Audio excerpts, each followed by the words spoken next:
Hindi siya masyadong SPG, may sad part din kasi po sa buhay ko. Hinaras po kasi ako ng kamag-anak po sa side ng papa ko. Maaari ko bang matanong ilang beses kang pinagsamantalahan o inabuso nitong kamag-anak ninyo? Hanggang nag-17. Kada punta niya lang po sa bahay, minsan po sa church niya po ginagawa. Hinaras ka niya. Pag sinabi mong hinaras, anong ginawa niya sa'yo? Hinawakan po sa private part ko po. Nung 16 years old ka, tama? Opo. Kasi sweet kasi yung yung kamag-anak ni Papa. Hindi kami close ng parents ko, kaya siguro naghahanap ako ng love sa iba. Kaya hindi ko po alam na ano na pala yun.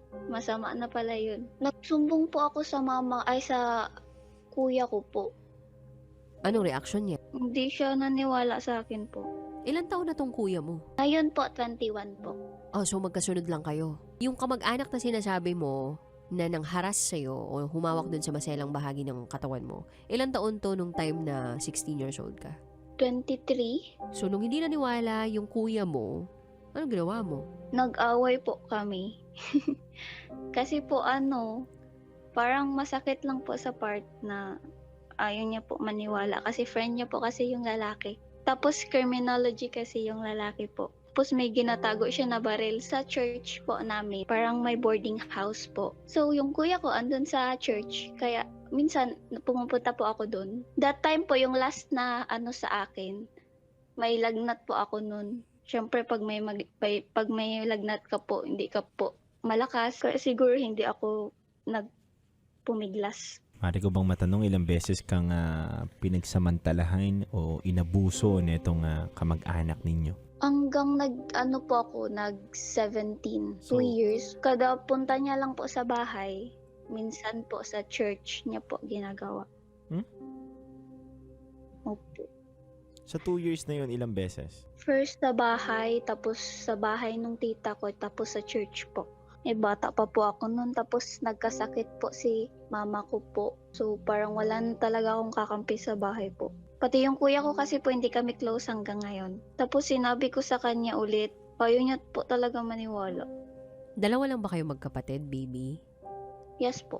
Tapos yung mga panahon na may ginagawang kasamaan sa'yo yung kamag-anak ng papa mo, wala na yung mga magulang nyo. Si mama ko po, wala na po. Bakit kay papa mo hindi ka nagsumbong? Kasi po ginagawa din kasi yun ni Papa sa iba po. Baby, nung sinabi mo na ginagawa din kasi ni papa ito sa iba, ano tong gawain na to? Hinaras niya din po yung pinsan ko po. At paano mo nalaman na hinaras niya yung pinsan mo?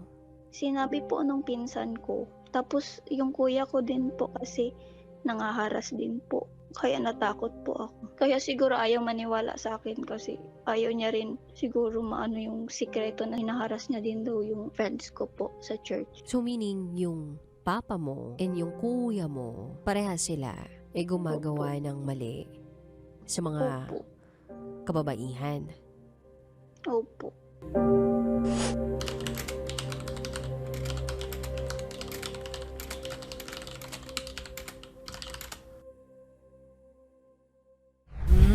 Sarap manood ng radyo, no? Ginawa mo na talagang bisyo ang panonood sa amin, no? Umabot ka na rito eh. Huy!